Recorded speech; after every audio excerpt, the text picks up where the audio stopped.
G NAB کا chairman کس کی مشاورت سے لگا؟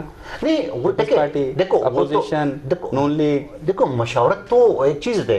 مثال کے طور پہ میں پیپلز پارٹی ہوں کل کا میں خدا نخواستہ کوئی ایسی حرکت کر لوں تو اس میں پارٹی کا تو کوئی قصور نہیں. پارٹی نے تو مجھے ٹکٹ دی, مجھے وہی عزت بات دی تو ہے. حکومت کہتی ہے کہ چیف الیکشن کمیشن بے شک کس کی مشاورت سے لگا لیکن آج وہ فیئر نہیں چل رہا. اچھا حکومت کہہ رہی ہے. اچھا مجھے ایک بات بتائے, یہ چیف الیکشن کمشنر جب یہ الیکشن ہوا ہے 2018 کا, جو آپ فل فلیج آپ جیتے ہیں, آپ سب کچھ کیے 2018 کے بعد آپ کی ضمنی انتخابات میں جب آپ ہار گئے, کراچی کے الیکشن میں آپ چھٹے پانچویں نمبر پہ آ گئے, اور پھر ڈسکا کی الیکشن میں جو آپ نے بیلٹ باکس اٹھا کے بھاگے اور سارے پولنگ پریزائڈنگ افسران آپ نے اغوا کیے, تو اس کے خلاف اگر کوئی الیکشن کمیشن نے اسٹیپ لیے تو آپ کو برا لگ رہا ہے, اس کو بھی چھوڑیے. جب یہ ڈبہ جس کو ای وی مشین کہتے ہیں یہ جب آپ نے لا ہے, آپ میں بتاؤں وزیر اعظم تو آکسفورڈ کا پڑھا ہوا ہے, ہاں میں پی ایچ ڈی ہوں میڈیا لاز میں, سپریم کورٹ کا وکیل ہوں. اب میرے سامنے مشین رکھی, مجھے نہیں پتا پہلے بٹن کون سا دبانا ہے.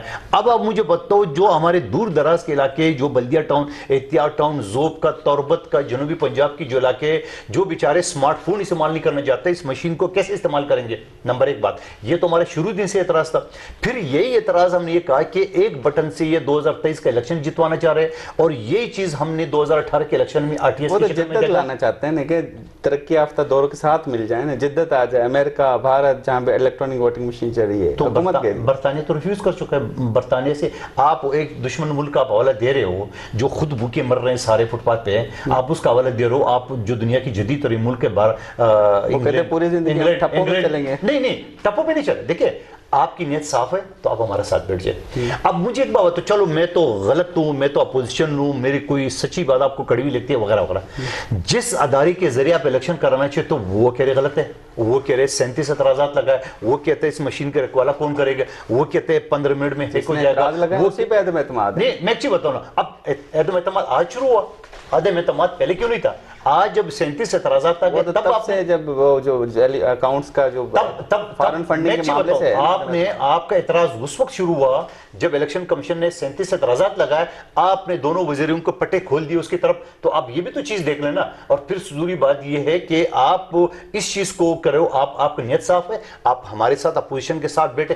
دیکھو یہ بات اگر میں کہوں گا یا وزیر اعظم تک یہ بات پہنچے, دیکھو این آر او مانگ رہے, او بھائی یہ لعنت بیچتے ہم تمہارے این آر او پہ. این آر او تو تم اپنی بہن کو دے چکے ہیں 70 ارب روپے کی پراپرٹی وائٹ کرنے کے لیے. این آر او تو آپ جہانگیر ترین کو دے چکے ہو. میں وکیل ہوں, پاکستان کی تاریخ میں کوئی ایس ایچ او کا مقدمہ جھوٹا تو ہو سکتا ہے, مگر ایک آٹا چینی کمیشن بنا, کمیشن کے ریکمنڈڈ کیس کے اوپر کیس درج ہوا, اور اس کیس میں ان کی وکیل, سرکاری وکیل ایف آئی اے کہتا ہے کہ ہمیں ریکوائرڈ نہیں ہے, اور جہانگیر ترین صاحب وہ کیس واپس لینا پڑتا ہے. یہ تو پاکستان کی تاریخ میں ایسا کیس ہے جو وکلا برادری اگر جو سن دیں گے وہ سب بولیں گے کہ ایک کالا دبا ہے. تو سوال یہ ہے, اور پھر جب آصف علی زرداری صاحب, جب بھی تو ہم کہتے ہیں ایک زرداری سفر باری, جب آصف علی زرداری صاحب ایک ہفتہ لاہور میں بیٹھا تو آپ جو منہ سے لائے کہ آپ شکل نہیں دیکھنا چاہتے, آپ نے اس کو وزیر بنایا. پہلے تو آپ بنا کرے تھے, وہ بلاول سے ملاقات بھی ہوئی ہے پچھلے, ٹھیک ہے بالکل بالکل ہے. میں اچھی بتاؤ, جب اسی کی وجہ سے تو وزیر بنا اس کے, پھر اس کے بعد آپ نے جہانگیر ترین کو ہے نارو دیا ہے. تو سوال یہ ہے کہ یہ ساری چیزیں اگر آپ کرنا چاہ رہے ہو,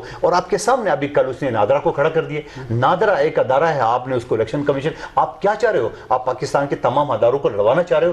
آپ نیا پاکستان بننا چاہ رہے ہو یا تباہ کر رہے ہو؟ آپ نے تو تباہ کر دی. آپ کو یاد ہے جب آپ نے کہا کہ میں قرض اگر لوں تو میں خودکشی پر, آج کم از کم کوشش تو کرو. میں کہوں گا خودکشی آرام میں نہیں کرنا چاہیے, مگر کوشش تو کرو تاکہ لوگوں بولے گیا. پھر آپ وہ کہہ رہے پچھلی حکومتوں نے قرضے لیے تھے نا, ان کی وجہ سے ہمیں بھگتنا پڑا. نہیں تو حکومت کے تو یہ بات پہلے نہیں پتی تھی. ان کو حکومت میں آئے تو پتہ چل گیا نا. وہ جو 126 دن کی ڈانس پارٹی پہ یہ جو تقریریں کرتا تھا, اور اس وقت انہوں نے یہ کہا تھا کہ میرے پاس 200 معاشی ٹیم ہے جس کا سربراہ ہوگا چائنا کے ارسطو اسد عمر. معاشی ٹیم کہہ رہی ہمیں تو نہیں پتا تھا نا خزانے میں انہوں نے اتنا قرضہ ڈالا ہوا تھا. تو اس کا مطلب جھوٹ بولا تھا, اس کا مطلب عوام کو بیوقوف بنا رہے تھے. اس کا عوام جو تقریر انہوں نے ڈانس پارٹی میں کیا تھا وہ سب جھوٹ تھی عوام کو رگڑنے کے لیے. پھر کیا بات ہے, جب آپ پیپلز پارٹی کے پر الزام لگا رہے اس نے قرض لیا ہے, پیپلز پارٹی کے قرض جو لیا ہے اسے تو 4 گنا زیادہ اپنی 17,950,000 ارب ابھی تک قرض لے چکا ہے. یہ خیرات, سکا, زدکا, ایشین ڈیولپمنٹ بینک سے, آئی ایم ایف سے اور دوسرے اداروں سے جو کرونا کی مد میں ان کو پیسے مل چکا ہے وہ الگ ہے. اور پھر اس کے علاوہ ان ساری باتوں کے علاوہ آپ یہ بتاؤ کہ آپ کی اپنا اسد عمر جو معاشی ٹیم تو فیل ہو گیا, آپ نے پیپلز پارٹی کا حفیظ شیخ کو اٹھا لیا, پھر اس کو آپ نے اٹھا دیا اماد کو لے لیا, 15 دن کے بعد اسی چار لے لے, دوبارہ پیپلز پارٹی کے حالات دور بہتر کرنے کے کا معاشی حالات بہتر کرنے کی کوشش کر رہی ہے نا. آپ پیپلز پارٹی کے اوپر الزام لگا رہے کہ وہ کرپٹ ہے, پیپلز پارٹی نے قرض لیے, تو قرض کس کے ذریعے لیے؟ ہمارے انہی وزیر خزانہ کے, اور انہی وزیر خزانہ جب میرے دور میں تھے تو برے تھے, آپ کے پاس ہے تو اچھے ہوئے. خود کہہ رہے تھے نا ماضی کی حکومت, ان کو شاید اتنا پتہ ماضی کی حکومت میں تھا. ابھی بریک لیتے ہیں, بریک کے بعد اسی سلسلے کو شروع کرتے ہیں. ناظرین وٹنا سی بریک ہی بریک ہاں پو گال بول جو سلسلہ جاری رکھنا سی.